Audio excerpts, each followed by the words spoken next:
Hi, hello, I'm Vinicius from Casal Partiu. Today our time in Istanbul and in Turkey has come to an end, so we are now going to Bulgaria.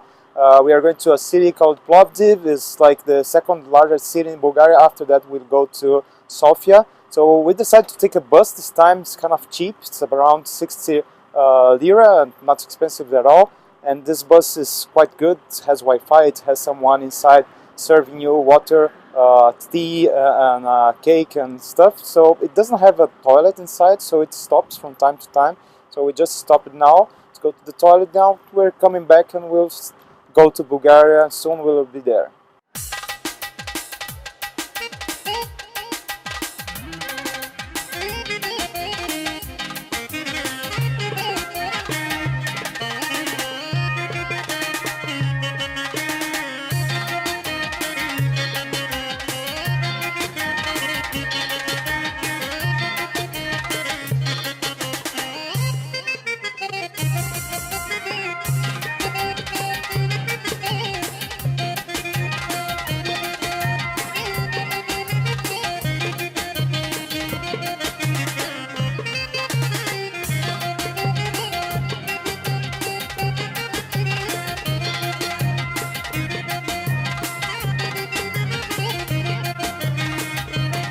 This first part of the trip is in Turkey, and in Turkey the conditions of the roads in general tend to be quite good, at least in our experience. The place that we've traveled on the road, and it has always been quite good.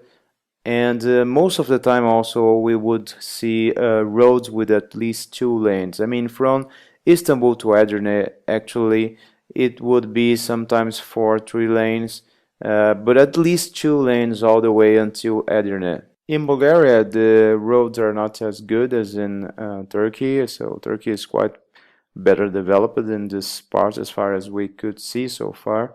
And this is something that will be clear in the video also in just a few moments. Here is at the border. This is Edirne, a city in the Turkish side, and we will do our procedures here. And from now on, what you will see on the video is actually in the Bulgarian side.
All right, so Pati and I, we just arrived here in Bulgaria. Actually, we are now in Plovdiv. Plovdiv is the second largest city in Bulgaria, and it's our first stop in here. So let me just share a few things that happened as we came here by bus. We arrived at the frontier, in the border city called Edirne. And in this city, there is a few things that happen there. Like the first thing is that you go through the Turkish immigration. So you have those booths where the bus will stop and everybody will get out of the bus, and then they will queue at the booth, and the guy will collect the passports of everybody, and we will just like walk a little bit further down, and a little bit later the bus comes and picks us up. So during this time, the guy will stamp our passports, saying that we are exiting, leaving Turkey. And then later, there is this lady that is normally in the bus serving tea, water, this kind of thing. So she brings the passports back to us in the bus, and she distributes it to us again. So that's the first step. After that, the bus moves on a little bit further down, like 50 meters down. There is this place, which looks kind of like a mall, and it's actually the duty-free shop. So it's kind of big. And then there is also another area outside of the duty-free where people go to have lunch and this kind of stuff. So when the lady in the bus, she is always giving instructions to the passengers, but she's not speaking English. So she's speaking, I don't know if it's Turkish, I don't know if it's Bulgarian, but we couldn't understand. So she explained some things when the bus stopped at the duty-free. We couldn't understand, of course, but someone was leaving. Someone realized we were tourists, and he tried to explain what we were supposed to do. And then it was kind of funny because Pati understood that we should have lunch. Well, she's been studying Turkish lately, so many times she understands things that I have no clue. So, well, I just accepted it. Okay, so let's have lunch. It was about lunchtime anyway. So we went inside of the place. We completely ignored the duty-free. We went to the restaurant inside. Then we picked up a few things to eat.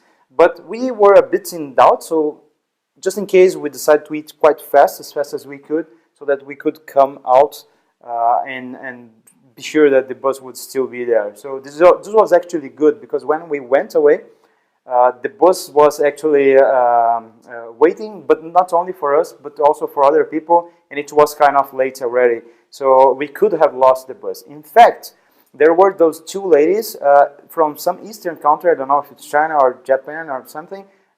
They actually didn't come back, and then everybody was trying to locate them inside of the mall, but they could not find them. So after a while, after so many times trying to do that, they just gave up, and the bus moved on. So the next step is the actual immigration for the Bulgarian part. So the bus stops again in front of a booth. Everybody gets out, everybody queues at the booth, and then we give our passport, and then the guy eventually makes some questions to each passenger. In our case, Patu went first, and then he asked her where she was going to. She was saying, yeah, I'm going to Plovdiv for tourism. He said, okay, stamped her passport, come to me, and then he said, okay, are you traveling with her? Yeah, so he stamped my passport, and then we move on a little bit further down, and then again, the bus comes and picks us up, and that's over. I mean, that's the part of the frontier. It was very straightforward, no problem at all. And after that, we came to Plovdiv. It's kind of fast, actually, about less than 2 hours, I guess. And what was interesting is that it has been snowing around here, I believe, for a while. So everything was covered. It was white. And the buildings in the village that we've been passing by, the villages, I felt that the buildings were generally kind of gray in general. So it's a very different, I don't know, different scenario from what we've been seeing in Turkey. Now here it seems to be a little bit more gray in general. And even here in Plovdiv also, the first impression is that the buildings are a bit more gray. We still don't know because we just arrived, so we still have to explore the city. So we arrived here in this new apartment that we rented on Airbnb, temporary apartment, as we do quite often. It's a very good apartment, actually, and there are just a few, a small curiosity is that We take a cab here, and then the cab arrived at the place. There was this gentleman waiting downstairs, and then the taxi driver asked him something, and he did like this. So what did the taxi driver probably was asking him, are you waiting for them? And he was answering yes. And the thing is, here in Bulgaria, when you want to say yes, you do like this. If you want to say no, you do like this. So it can be quite confusing. I've read about this before, so I could understand. But anyway, it's just a curiosity about the culture here. And so this is a nice apartment, but we'll record it so that you can take a look. This is the kind of apartment that we take when we try to rent when we are traveling. It's a very good one, has everything we need. It's actually cheaper than a hotel, way cheaper. It's a very good one. So that's it. We're just arriving here in Bulgaria, so see you later.